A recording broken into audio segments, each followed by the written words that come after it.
सभी साथियों को संजीव शर्मा का नमस्कार। आप देख रहे हैं प्रेरणा सूची के लर्निंग आउटकम से जुड़ा हुआ कार्यक्रम, जिसमें प्रतिदिन हम किसी एक लर्निंग आउटकम को लेकर ERAC गतिविधि का निर्धारण करते हैं।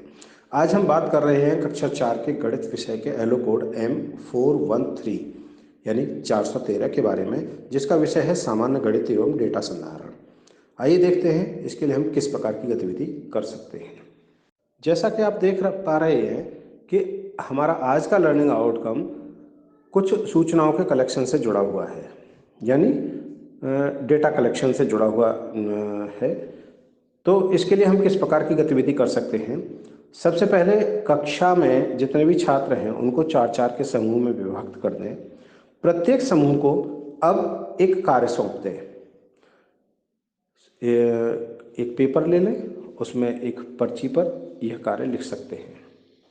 पहले समूह को उदाहरण के तौर पे आप देखें कि पहले समूह को आप कार्य दें कि गांव में ऐसे कितने पेड़ हैं जिन पर फल आते हैं और कौन कौन से आते हैं।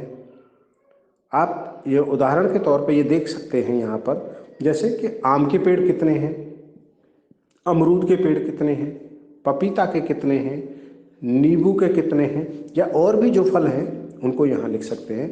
इसी तरह से दूसरे समूह को काम दे सकते हैं कि गांव में दूध देने वाले पशु कौन कौन से हैं और कितने हैं। यहाँ ध्यान रहे, जब भी हम डेटा कलेक्शन की बात कर रहे हों छात्रों के साथ, तो छात्रों को कम से कम 2 विषयों पर डेटा कलेक्शन आवश्यक रूप से कराएं। आप देख रहे हैं पहले समूह को हमने दिया कि फलों के प्रकार और पेड़ों की संख्या। इसी तरह से दूसरे समूह में हमने दिया पशुओं के प्रकार और पशुओं की संख्या।